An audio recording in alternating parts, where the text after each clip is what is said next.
So I wanted to talk today about breaking the reactive loop.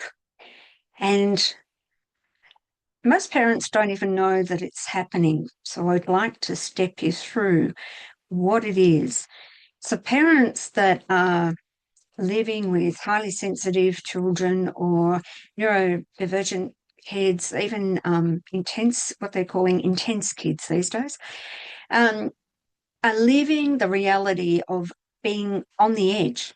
Like it's almost living on the fault line of an earthquake and waiting for the next eruption to happen. So you're waiting with trepidation. It's like that feeling of when will be the next episode?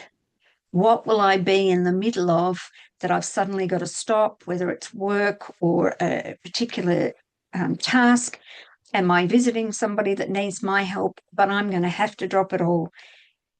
And will I be able to cope? Because it's getting harder and harder. They're heartbreaking questions, and life is getting tougher. So you know that you're getting more and more exhausted, constantly stepping around on like you're on eggshells, and it's the child that you love. You love them dearly, but you've become afraid of them. You started with dreams and desires. You had a whole plan for your child. And even if you didn't, you certainly had expectations of it being a particular way, being able to love them, guide them, nurture them into being a successful, loving person in the environment, in the community. But it doesn't always go that way for some parents. And instead, they end up living in hope, living from one horrible nightmare episode to the next, becoming full of shame, guilt, self-criticism, and it takes its toll. You start to doubt yourself, and you certainly become very hesitant to say or do anything in case it sets off the child. You're no longer feeling safe, and you're supposed to be the one that's holding the safe space for them. So here's the cycle. As a parent, you start to experience your child in this hypervigilant, very overstimulated nervous system state. They have their meltdowns. They are getting more and more violent, more and more exaggerated. And as that happens and you live through each one, your ability to stay calm, present, and not fall into fear and anxiety and insecurity is dropping daily. And then you're feeding in fear into the environment that your child's experiencing, and then you end up with the two, and this cycle goes over and over and over. And every time the child has a meltdown, you get more triggered, your reaction, fear and anxiety rises. You put that into the space and the vibrational level. The child picks that up, and then each episode can get worse and worse and worse. Now, it's a two-folded episode. You've got the environment, which is very different these days, and where some particular techniques worked wonderfully to hold boundaries and keep kids almost in keeping them in line, but they've had a sense of safety from the way that things were handled in the past. But we're living in a very different world now, and things are not the same. We also have children that are far more sensitive to the environments that they're in on an energetic level. And so when you've got a child that's seeking perimeters and boundaries and looking for that safety from that, but the parents don't have new ways of implementing that, the child is already predetermined to be living in a state where fear just sits underneath the surface and it doesn't take much to set it off. But then it feeds back into the whole cycle I've just been through.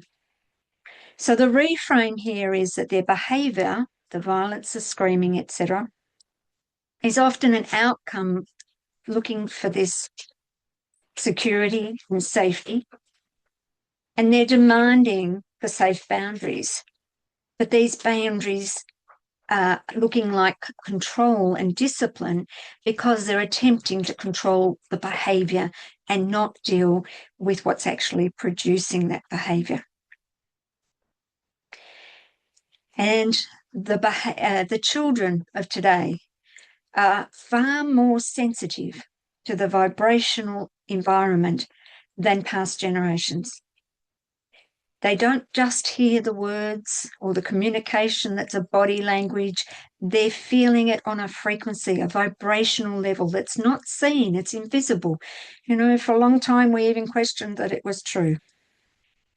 Science has proved that it's real, and we now have people that are showing the effects of how that vibrational level impacts emotional states, mental states, and of course their behaviours. So if you as a parent can't hold the space of peace and stability because you have been triggered into fear and living anxiety states, then how can you be there to hold that state for your child? And unfortunately, it becomes that cycle I was talking about before. And the way through it is to actually be able to clear your own fear, to learn the tools of energy, communication, and how to clear your own vibration, to clear your own energy of the fear that drives you in dealing with what is happening as a dynamic with you and your child.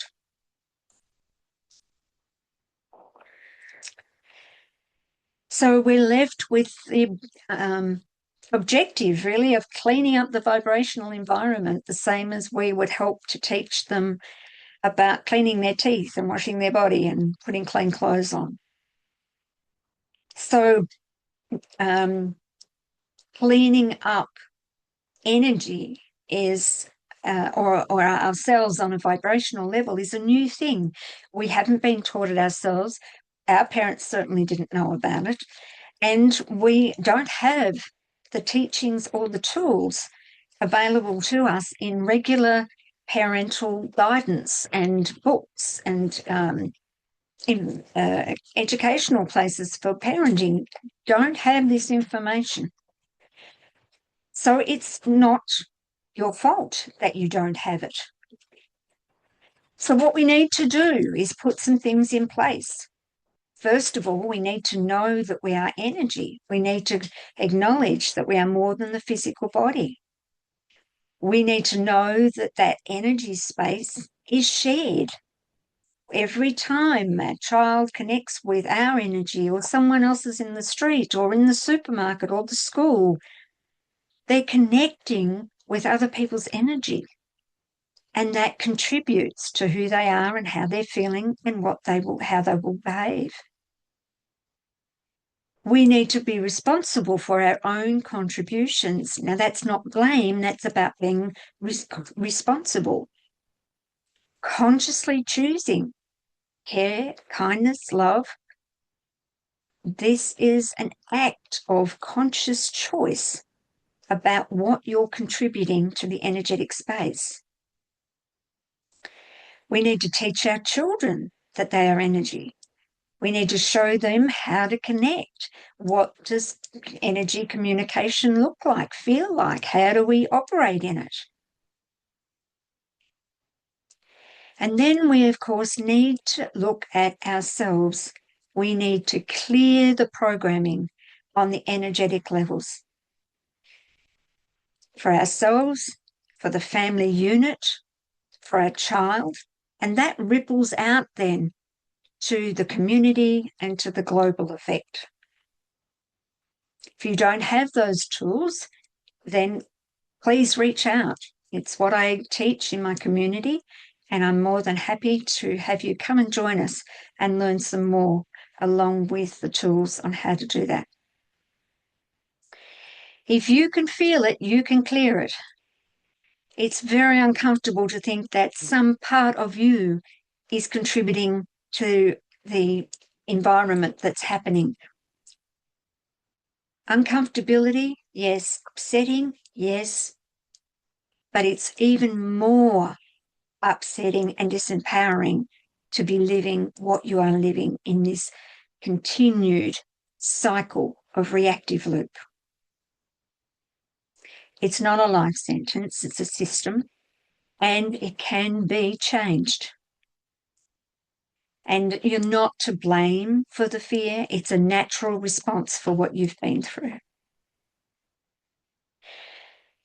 So you do not have to do this alone. The new language, the new way of parenting, it is normal to feel unsure. So if you're looking to know where to start, I will help you. I'll teach you what's needed. Come and join me. Find the loop around this video to come and join my Energy Wise Parenting Hub.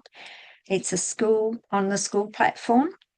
It's a free community, and you can learn all sorts of things and share and get support from other parents that are also going through this and looking for the answers just like you.